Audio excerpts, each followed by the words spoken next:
el diálogo y también recordar por qué son maestros. Sí, yo creo que ese es un punto importante. Los maestros están ahí para ayudar a los estudiantes. Y cuanto más preparado esté el maestro en el tema real en el que están enseñando, más capaces serán y más podrán tratar con el aspecto emocional del aprendizaje y con su propio trabajo.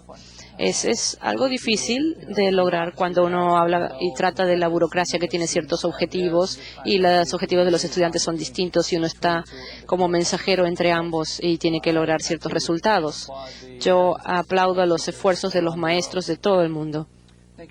Gracias. Nuestra próxima pregunta viene de Argentina, del Grupo Previsional Nación de Buenos Aires, Argentina. Buenos días. Hola, buenos días. Estamos acá en Buenos Aires, del Grupo Previsional. Una pregunta para el profesor Eric Kaufmann. ¿Cuál es vuestra experiencia en los test de autoconfianza? ¿Cómo se logra el avance con estudio, cursos de interrelación específica? ¿Cuál es el camino más eficiente? Esto referido a vuestra experiencia en los test de autoconfianza.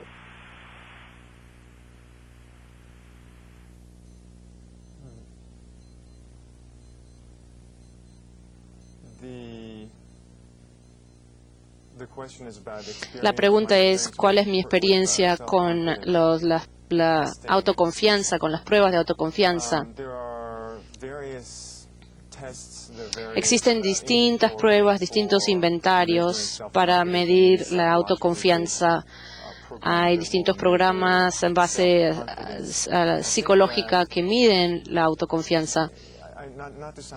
No quiero sonar repetitivo, pero la pregunta anterior sobre que el líder tiene que ser imparcial, esto es algo igual como la autoconfianza que se puede medir en papel, se mide de forma muy eficaz y yo veo que se mide mejor en lo que se refleja en lo que las otras personas me dicen a mí, qué es lo que ellos ven. Entonces, hay distintas formas en que puedo aumentar mi autoconfianza, serían aprendiendo más sobre mi trabajo o lo que yo estoy haciendo, en estar mejor preparado a los que voy a entrar, que eso sí me va a dar más confianza, y tomar lecciones, cursos sobre cómo hacer mejores presentaciones o aprender capacidades sociales. Esos son distintos aspectos de la autoconfianza. Y luego pedir la opinión de las personas. Yo creo que con frecuencia, y por cierto, la competencia emocional tiene que ver con la relación, la interacción humana. Entonces, antes yo de recurrir a ese tipo de pruebas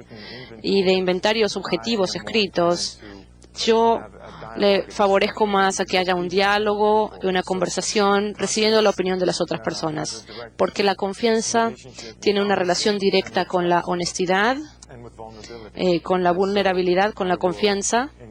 Entonces yo voy a aumentar la confianza en base a lo que estoy haciendo y pediría la opinión de los demás, cómo es que me proyecto, cómo me ven, qué es lo que estoy haciendo bien, en qué tengo que trabajar. Nuestra próxima pregunta viene de la República Dominicana, del Centro de Gestión e Investigación en la ciudad de Santo Domingo, República Dominicana. Sí, buenos días. ¿Cuál es su pregunta? Sí, la pregunta está relacionada con las subcapacidades que aparentemente tiene la competencia emocional, como son, por ejemplo, la empatía, la comunicación, el liderazgo.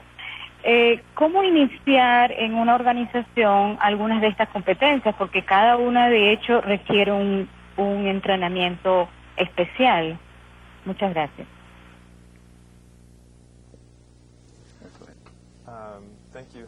Gracias. ¿Cómo se puede iniciar estas subhabilidades dentro de una organización? Quizás la forma de empezar sería escoger cuál de ellas es con la que quiere empezar a desarrollar a la empresa y que ese sea el objetivo, digamos, por un mes, 3 meses, 6 meses o un año. Y luego si uno lo enfoca en pasos, uno a la vez, en vez de lograr todo el rompecabezas junto, entonces sería mejor, porque muchas de estas destrezas están interrelacionadas. Si uno empieza a hablar de la empatía, puede empezar a investigar sobre la empatía. empezar a buscar, mire internet, puede preguntarle a los demás, puede sentarse y pensar qué piensan ustedes que es la empatía y evaluar lo que han visto hasta ahora en el programa. Lo que les recomiendo es comenzar con una de estas subdestrezas y enfóquese en eso hasta que piensen que ya tienen un cierto nivel de competencia y luego progrese a la siguiente y a la siguiente.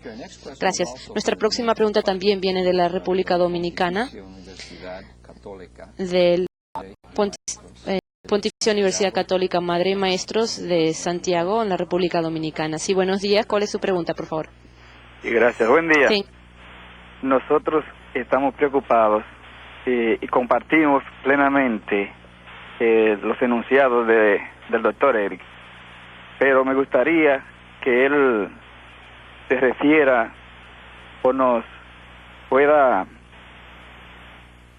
sugerir qué hacer ante el tareaje que tenemos en muchas de nuestras instituciones, ya que él recomienda realizar una tarea cada vez. Entonces esto muchas veces nos estresa y la mente nublada causa una filtración parcial en muchos de los casos. Por tanto, nuestra inquietud es qué hacer ante la multiplicidad de tareas. Gracias.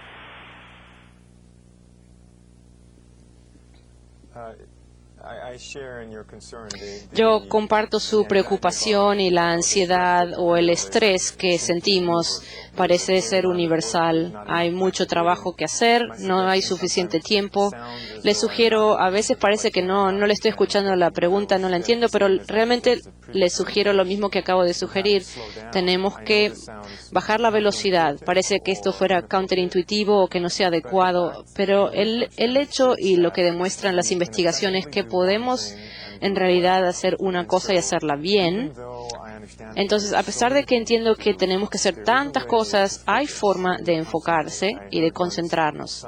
Yo escuché una vez que alguien dijo, aún Dios tuvo que descansar después de 6 días de producción.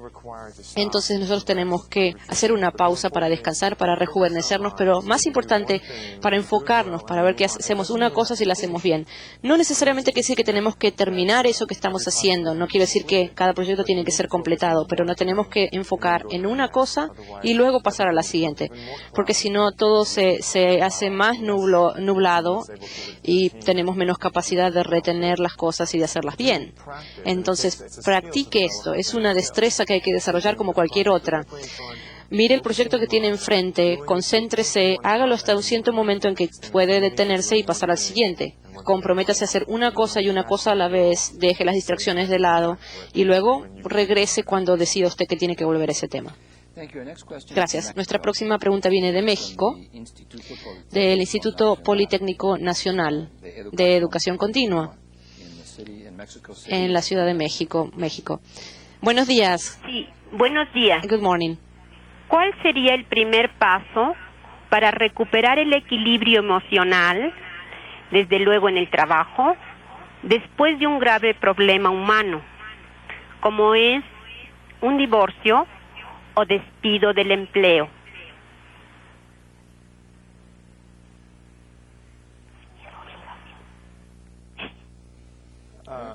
How do you recover? O sea, que si hay un evento que lo desequilibra a uno, lo desequilibra emocionalmente y usted quiere saber cómo regresar a ese nivel de equilibrio. Yo pienso que es importante que uno reconozca qué es lo que ha pasado. O sea, uno no tiene que decir, pasó esto, no importa y voy a seguir con la vida. No. El primer paso es reconocer que algo ha ocurrido, comprender lo que ha pasado y estar dispuesto a vivir con esto que ha ocurrido y seguir adelante. Yo recomendaría establecer objetivos para que haya cierta claridad sobre lo que va a traer el futuro. Con frecuencia, cuando algo que nos molesta pasa, nos enfocamos eso y esto nos lleva hacia atrás, al pasado. Entonces, entender que esto ha pasado, aceptar que ha pasado, luego establecer objetivos hacia el futuro y desde un punto de vista práctico, aparte de los objetivos, hay que detenerse Y respirar profundo con frecuencia. Estamos hablando de las respuestas y la reacción. Si uno ve que está volviendo a un estado emocional intenso que no le ayuda en el trabajo, entonces haga una pausa. Respire con profundidad varias veces y cálmese, esté en un estado calmo.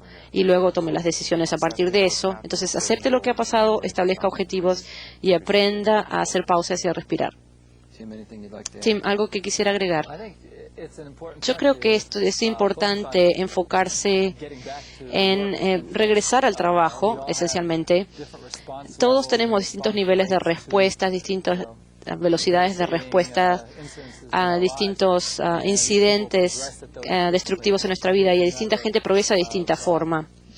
Entonces hay que tomarlo individualmente. Como Eric dice, algunas personas, para ellos es importante respirar profundo, volver a enfocarse. Otras personas quieren hablar más sobre esto y compartirlo más, otros no tanto. Pero al fin de cuentas uno tiene que guiarse a uno mismo y guiar a otros a ser abiertos y volver a canalizarse en su trabajo. Quizás compartir lo que piensa con otras personas, pero realmente volver a encarrilarse y a seguir en el trabajo. Gracias. Nuestra próxima pregunta viene de la Ciudad de México, de la Universidad Liceo Cervantino, en Irapuato, en el estado de Guanajuato. Buenos días, gracias por su llamada. ¿Cuál es la pregunta? Buenos días. Good morning. De Universidad Liceo Cervantino, en Irapuato, México. ¿Cómo logramos que un equipo de trabajo genere adecuada competencia emocional en un tiempo a corto plazo, considerando las diferencias entre el conocimiento del nuevo y el viejo personal y el crecimiento de la comunicación por Internet?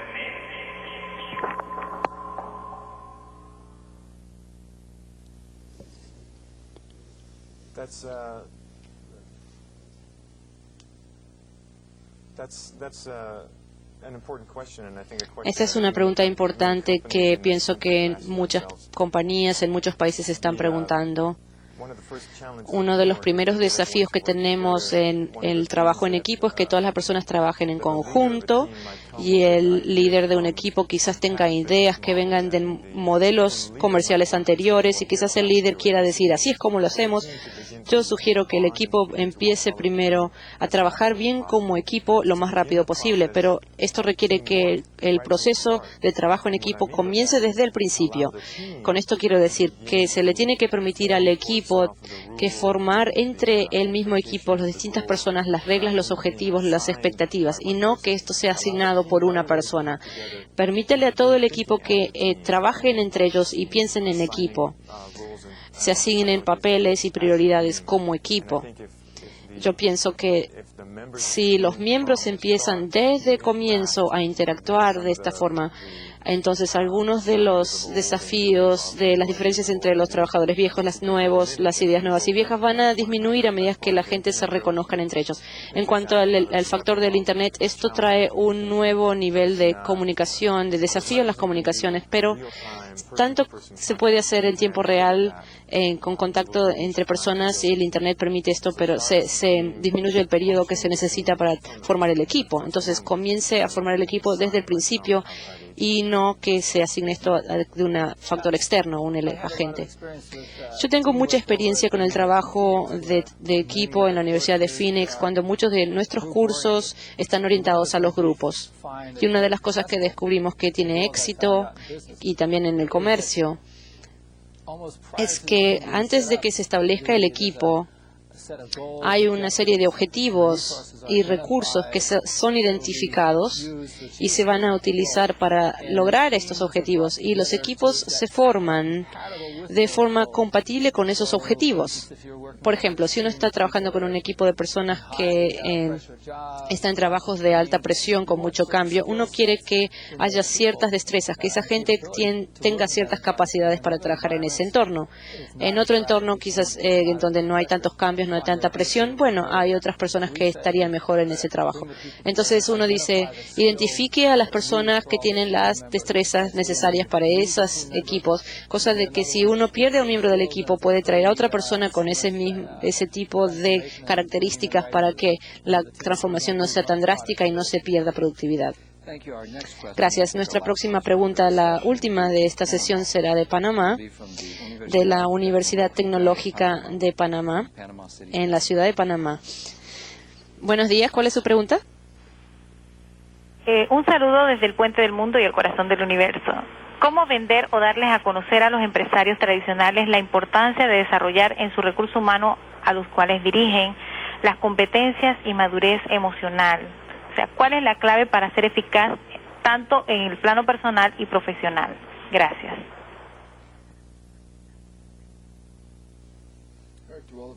Eric, ¿cómo se desarrolla la madurez? ¿Cómo se enseña esto? ¿Cómo enseñamos madurez? ¿Cómo convencemos a los comercios que esto es un recurso valioso, un recurso humano? Mucho de este trabajo se está haciendo ya. Hay una gran cantidad de investigación sobre los impactos positivos. Parte de esto ya lo he mencionado en mi presentación. El poder y el valor de la madurez humana, de los recursos humanos en el trabajo. La enseñanza de esto requiere, pienso, más que nada, que la persona que lo esté enseñando sea madura.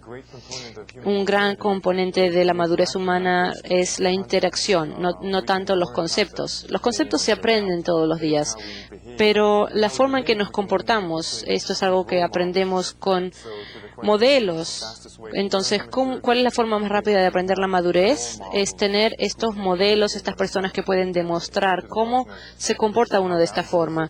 Lo valioso que es esto, bueno, sobre ese asunto tenemos mucha investigación y bibliografía que le puedo mostrar para que vea usted las estadísticas y el valor de la madurez. Muchas gracias por sus preguntas. Pasemos ahora a nuestro segundo módulo de la presentación, en el cual Tim hablará sobre la teoría y el impacto de los nuevos modelos de capacitación automatizado y la necesidad de mejores modelos de enseñanza.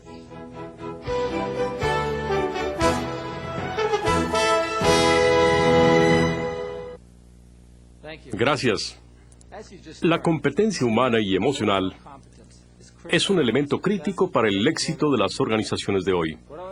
Me voy a permitir en mi presentación definir y describir la competencia humana. Revisaré algunas de las hipótesis o supuestos del mundo productivo de hoy. Comentaré el rol del entrenamiento y la educación en el desarrollo de competencia humana y les presentaré una nueva herramienta y sistema que les aumentará y les asegurará el aprendizaje. Veamos lo que es la competencia humana. Para mí se refiere a cierto nivel de conocimientos y capacidad para poner en práctica ciertas destrezas. Las personas competentes deben aprender o adquirir los conocimientos y destrezas congruentes con su ambiente de trabajo y estilo de vida. Veamos la fórmula que define el concepto de competencia humana. Competencia humana, o HC, es igual al aprendizaje educativo, más el aprendizaje corporativo, más el aprendizaje experiencial, todo dividido entre las condiciones de cada situación. Eso significa que necesitamos que el aprendizaje que viene de instituciones académicas se vincule a metas y objetivos conocidos y aceptados. El aprendizaje corporativo u organizacional es el que se obtiene a través de participar en la capacitación que ofrecen los empleadores de manera continua. El aprendizaje experiencial viene de la memoria que tenemos de lo que hemos experimentado, recordado en esas vivencias y actuado en consecuencia. El último componente de la competencia humana es la situación misma, en la cual está uno involucrado. Las condiciones de cada situación incluyen la temporalidad, la urgencia, las metas, los participantes y demás factores de ambiente. Se ha comprobado que la competencia humana depende de nuestra capacidad de aprendizaje y es condicionada a cada situación dada. Debemos entonces entender que la competencia humana siempre será deficiente si nuestra capacidad de aprendizaje no es eficaz, relevante o retentiva.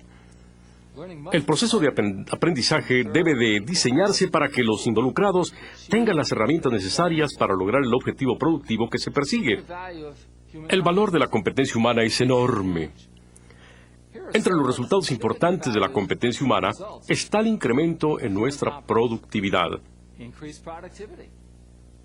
el incremento en utilidades, la reducción de desperdicios, la generación de ventaja competitiva y diferenciación comercial, el aumento de motivación y la reducción de costos.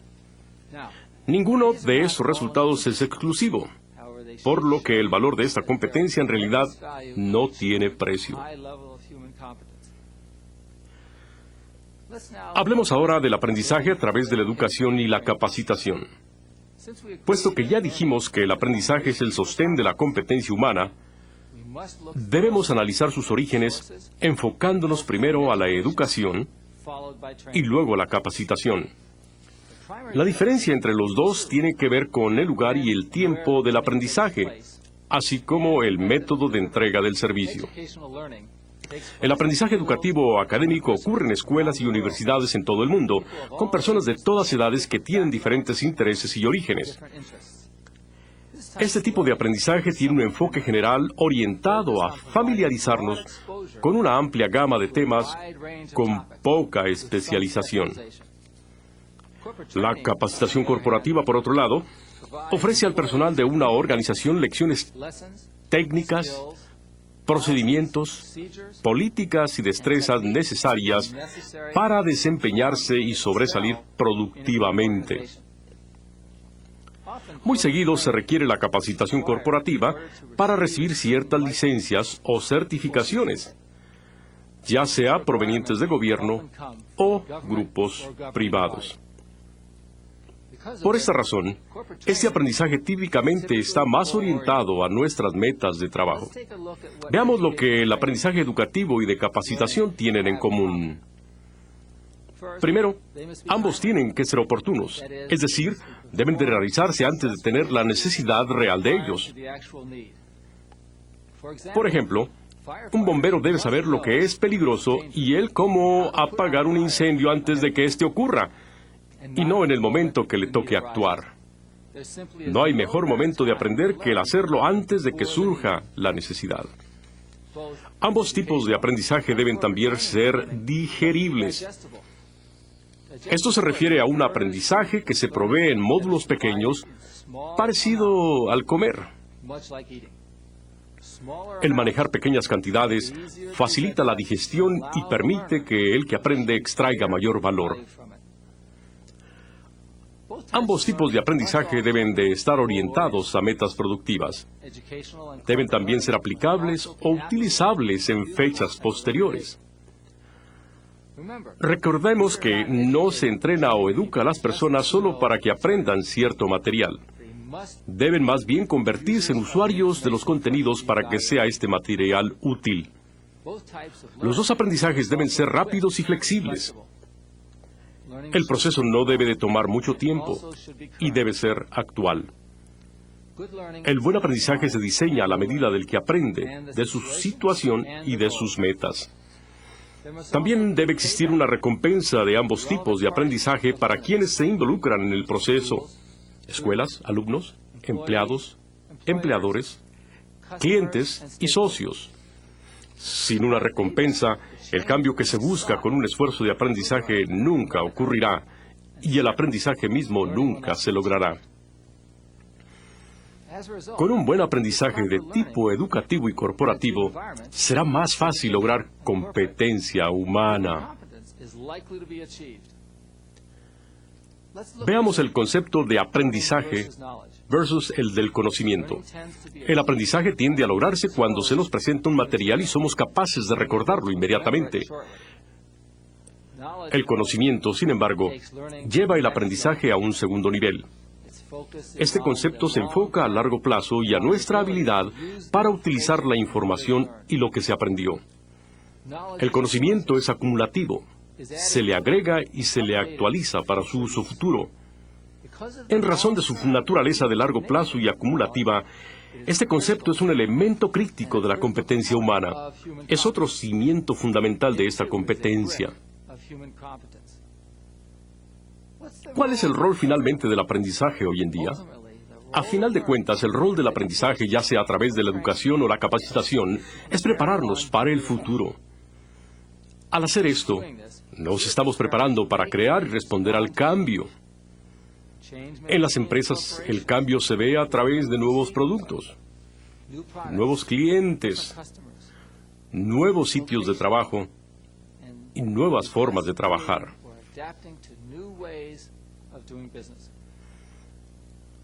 En las escuelas, el cambio se ve a través de nuevos métodos de enseñanza, nuevos programas y mejores mecanismos de entrega. En ambos casos, el esperado cambio y sus beneficios dependen de qué tan eficiente es el proceso. Sin aprendizaje eficaz, la productividad disminuye, la autoestima del personal y confianza productiva se deteriora, y los resultados económicos sufren.